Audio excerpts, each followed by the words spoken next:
Hey, Rachel Barbeau here, founder of I'm Changing the Narrative and also host of Sunday Soul, your dose of goodness on a Sunday afternoon. That feeling just after church or maybe a great nap or after you have brunch with somebody and just have the most amazing, deep, heartfelt conversations. That's the feeling. If you could associate and identify a particular feeling, that's what I want you to feel with Sunday Soul. Also, I want you to be inspired.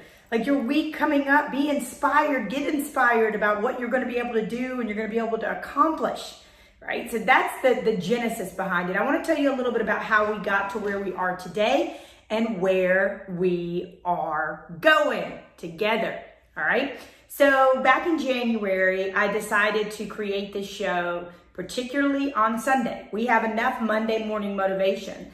I wanted to give you motivation and inspiration on a Sunday. And so I thought, I know some of the most amazing people and I want to tell their stories. I also found it very interesting because I've interviewed for 17 years as a sportscaster, but I was always on the radio or on television for the most part. We had commercial breaks. We had all sorts of things. We had time constraints, things where we had to stop and I wasn't often able to ask all the questions I wanted to ask. And so I said, what if, because interviewing is one of my favorite pastimes, and not only just interviewing, I think you have recognized if you've watched any of the guests I've had on, it's a conversation. It's a Sunday conversation, right? You learn something, you feel better. It's just really, really amazing. And so I said, what if I was able to do this outside of the sports realm? And yes, we would have sports people on, but not only would you have sports people on, we have musicians and people you don't know yet, but you will by the time we get through conversating. So I've had on a father that created dad lunch notes for his daughter because they moved so many times and she was having a hard time in school and he turned it into a book. I've interviewed the commissioner of the Big Ten. I've had on the lead singer of Third Day. I've had on Ray Lewis, Hall of Famer Ray Lewis, #1 draft pick in the WNBA, Sabrina Ionescu, right? Mentored by Kobe Bryant. Had some amazing people on this show. And as I started to reflect and look at what I liked and what I didn't like and what I wanted to do more of, I started to talk to my team behind the scenes at I'm Changing the Narrative. They are just amazing. And they're the backbone of everything that I do in a front-facing way. And I said, let's talk about Sunday Soul. And they said, particularly my lead intern, Emma, said, why don't you have seasons? Like you had the first season, never knowing that there was going to be a pandemic when you started this in February. And then all of a sudden, boom, you get hit with this pandemic and you're able to be in people's homes, in their cars, on their phones, on their tablets, every Sunday since. And she said, why don't you have a season 2 so you can distinguish? This was season 1 and season 2. That sounds like a fantastic idea. The other thing that I really wanted to do was I wanted to tell you that, as you can see, a kind of different background here, changes in my life. I wanted you to know that we're not always going to be in my woe man cave, right? Like we might be on location. I might be traveling. There will be weeks in which I have guests and there'll be weeks in which I'm just pouring into you. Just me and you and whoever else you let listen to this show and you share. And by the way, I want you to remember this. I saw this the other day and I thought it was pretty salient point. And it was this. It was like, man, we'll wish a celebrity happy birthday on social media, but we will scroll right past our aunt or our sister or our friend or somebody we know. We'll scroll right past their stuff on social media. Do you know how much it does for people to comment, to like, to share? If you saw something in an interview that touched you, chances are it will touch somebody else. Hit share. Share. You have no idea. I talk about this all the time. What that one share button might do. It might be the key to a corporate sponsorship. It might be the key to somebody getting a job. It might be the key to somebody's family getting back together with something they learned. You just don't know. You have so much power in these miraculous fingertips. So share, share, share, share, and comment and all of those things. All right. So that's what you need to know, that it's going to look different. Some weeks it's going to be me. Some weeks I'm going to have guests on. Lining up guests already, the medical medium who is absolutely amazing. He's a naturopathic healer. Millions and millions of people subscribe to him. I'm going to have him on in the coming weeks. A friend of mine, Tammy, who became an internet sensation for dancing during the pandemic, has been all over national news just for dancing and bringing joy to people. We're going to talk a lot about that. So it won't be just football people or sports people. It's all sorts of people, as you can tell by the guest list so far in season 2. And then again, there will be times where I'm telling you stories and pouring into you. And there'll be times where I'm going to have you on too. Yep, I will. And I'm going to be reading feedback and letters from you because I so appreciate this community that we've been building. And speaking of that, I want to tell you about that community. You know, one of the things that we deal with social media, which I used to fuss so much about social media, and I still do some of the aspects of it, but my gosh, as somebody who was quarantined for the most part solo in Nashville, social media was my outlet to the world, was my outlet to stay connected to people, to have human interaction with people. And so I'm grateful for that. But we are held captive to algorithms. You wonder why all of a sudden you don't see your friends post anymore. All of a sudden, this pops up and instead of something else popping up, and you realize you haven't heard from Tammy anymore. Or you haven't heard from Sarah anymore. So I heard of this really, really cool way to connect, and that's called community. And so you literally can text me, comes straight to my phone, and I'll be able to text you back. So that number is 706-230-5120. That's 706-230-5120. And you will get, the first one will be an automated message, but after that, it's me. It comes straight to my phone. I can text you. We can talk back and forth. We can talk about the great things going on in your community. You can tell me how people are changing the narrative. You can tell me what's going on in your own life, how you've taken off the mask, how you've destroyed perfect, the proverbial mask, by the way, how you've destroyed perfect, how you're changing the narrative, how you're being a king, being a queen, being royal in every way possible in your own life and in your own community. So again, that number, 706-230-5120, 706-230-5120. Text me so we can stay connected. And then I can tell you all the great, neat things that are coming. Like merchandise. We're about to launch a merchandise store for I'm Changing the Narrative. We're about to partner with another conference. Just some really neat things happening with the movement all over the country, and I'll be able to stay in touch with you personally and then tell you what's happening with that as well. So that's the community part of it. That's how we stay connected.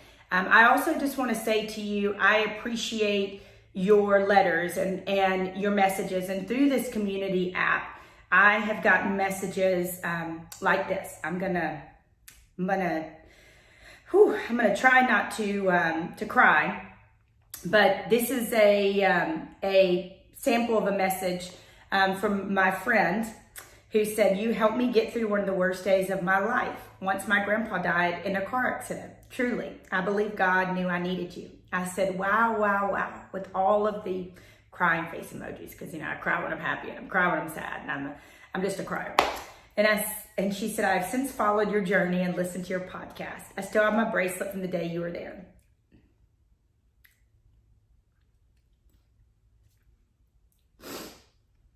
"I didn't think I could get through my depression and anxiety that summer, but your story helped me to realize I'm not alone and to use it for a bigger purpose. I got a tattoo a few months later saying I'm not what I've done, but what I've overcome." Y'all, I was just telling somebody the other day, they asked me, they said, "Do you miss sportscasting? Do you miss that at all?" And I said, "No." I said, I really don't. And I said, because once the high that I once felt and the jazzed up that I once felt being on the sideline, which I still love sports, of course, like repping my Vikings here, lifelong Falcons fan, but came to love the Vikings through love. But I said, that feeling, that adrenaline rush that I got from being on a sideline, now I get that soul rush when I get messages like that. When I know that I've touched somebody or affected them or changed their life or saved their life. I've had multiple people tell me that I saved their life. And to me, there is no greater way to make a difference in the world than that. And so I just love staying in touch with you. I love hearing your stories. I love knowing the feedback and how you're walking this out every single day of your life. So that's the update. That is where we are going with season 2 coming in the following weeks. So just stay tuned. It is going to be so exciting, season 2, as we kick it off. I'm just working on the guest list and these stories and these really cool things that we have going on. So please know that that you will be a part of this and it'll be interactive. So let me leave you with this story before we sign off today. I've been talking a lot to a lot of people about the power of regret. And many of you know, because I've been very open with my life, many of you know that I've lost both my dad, my mom, my adopted grandfather, my grandmother, 2 dogs, my young neighbor girl to suicide, a few friends last year, Ed and Carly, in the sportscasting world, tragically very young. I've had a lot of loss in my life, particularly in the last 6 to 7 to 8 years.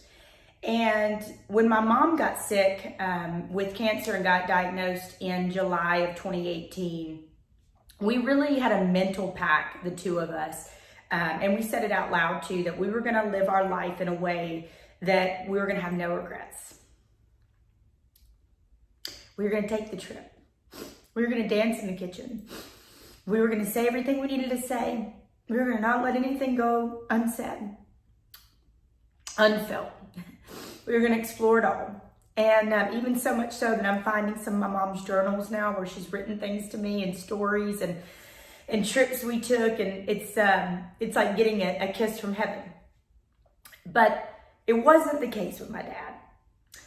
My dad adopted me when I was 18 months old. He was my daddy cakes. I have a tattoo here with his name. And he had red hair and freckles. And he was my dad. For all intents and purposes, like he was my dad. He changed my diapers. He was my dad. I was his only child. That was my dad. And my dad got sick and he died unexpectedly. And I wasn't there when he passed. He passed alone. And I'd just been down there the week before, but I needed to go home for things at that moment that I thought were more important than my dad. And I'm just being as real and raw and vulnerable as I can be, because this is the only way that I know how to live, because it can help somebody and help you in your life. I believe this will touch somebody. So I wasn't there. And my dad died alone. And there was afterwards, in the year afterwards, 6-8 months afterwards, there was a tremendous amount of guilt that I carried. And I didn't share it with anybody. I kept it all inside. I regretted not being the greatest daughter.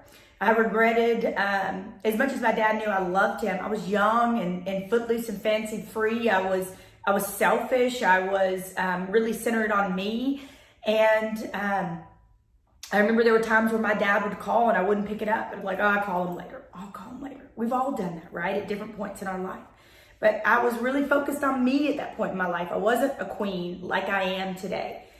And so, I would go down and spend time with them. And oftentimes I'd end up, napping on the couch. There wasn't, enough weekends where I could go down there. I wish I'd spent more time with them. So there was a lot of regret. I'm just being real here. There's a lot of regret. And so he passes away. And I don't tell anybody about it. And I feel terrible that he died alone. I feel terrible that I could have been a better daughter. I feel terrible I could have visited more. I feel terrible I could have taken his calls more. I feel terrible about it all. And I developed at that time large weeping eczema spots all over my legs. I'm talking about this big around. This is gross, but I'm just being real. And they would weep and weep. And my mom, I remember, would bandage me. And I was working as an ACC sideline reporter at that time. She would bandage me, and she would try to, she was searching. We're homeopathic people. She was searching for anything she could do. And I mean, we're talking about big ACE bandages and, trying every different, ointment, medication, and nothing was working. And I was going to see a lady friend, a natural doctor of mine. I was waiting in the waiting room, and I'll never forget this. And a woman sat across from me in the waiting room, and she said to me, never seen her before. Keep in mind now, never seen her before. And she said to me, why are you keeping it inside? What? Like, what are you talking about, lady? Like, what? But I knew, my soul knew what she was talking about. She's talking about the regret and the guilt I was feeling. And I started to weep right there. Surprise, surprise. I started to weep right there in that waiting room. And very soon after, I started therapy and I started talking about this tremendous amount of regret and guilt that I felt for not being the greatest daughter the last few years in my dad's life. And, thinking I was more important, and, I didn't have time to take his call on these things. And as soon as I began to talk about it, a miraculous thing happened. And you probably already know what it is. The weeping eczema spots all over my legs cleared. Cleared. It's because the body keeps the score. The body knows. I was literally eating myself alive from the inside out with this guilt and regret. And as soon as I began to talk about it and process it, my body said, oh, it's okay. Can release it now. I can release this now. And that's exactly what happened. So what I wanted you to take from this today and this story is, quite possibly there is something that your body is holding on to, something your mind is holding on to, something your soul is holding on to because of the regret you feel, because of the guilt that you feel. And I just wanted to encourage you today to let it go, to speak it out loud, to talk to a therapist. Obviously, having celebrated World Mental Health Day this weekend, take off the proverbial mask, right? Because the mask sometimes that we wear for people, oh, I'm smiling in your face, everything's fine, will kill you, it'll eat you alive. Destroy this idea of perfect, right?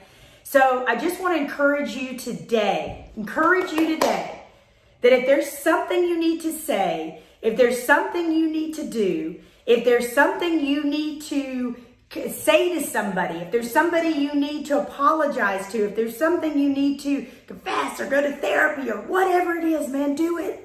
Do it, because I guarantee you that there might be things going on in your life that physically that relate to something you're holding on to in here.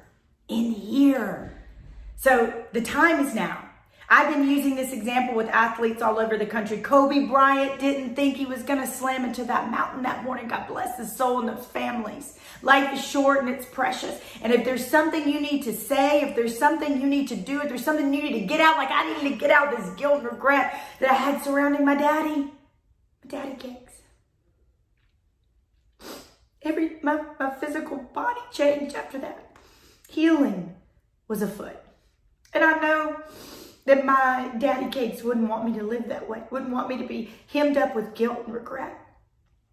So if you're in the sound of my voice and you're watching this, maybe I'm speaking to you. Maybe there's something you need to say, some funky junk you need to drop off, right? Because I don't want you to have to learn the hard way like I did. And again, with the next loss and the thing that I went through, we had a little bit more time with my mom, but we still never thought cancer would actually get her. I was determined, and we were determined because of what I went through with my dad, to live life with no regrets. And I want you to do the same. I love you guys. I am so thrilled for you to understand what we're doing in season 2, what's upcoming, how you're going to be a part of it, and how much I appreciate you, and I love you and I adore you. There's a reason why I say I love you. I don't love you. I love you. I love your soul. I love your worth. I love your purpose on this earth. I love everything that about you that was created in this miraculous vision, right? That's why I say I love you. I mean it deeply, profoundly. You're a miracle. Remember that. You are a miracle. So we'll be back very soon with season 2. I am so pumped. I'm so thrilled. Make sure, if you feel led, if this touched you today, the story, hit share. Tell somebody about this show. We've got some amazing sponsors that are coming up. let me just tell you, I've been sleeping good lately. That is a hint. And I'll be able to tell you about that very soon. I love you guys. I thank you from the bottom of my heart for the support and the love that you have given me over the years in this community. Again, this community that we are building, want to give you the number one more time so that you can be a part of this community as well. 706-230-5120. 706-230-5120. Just say hi. Hi, Rachel. Hi. Love you guys. Love you, kings and queens. We'll see you soon.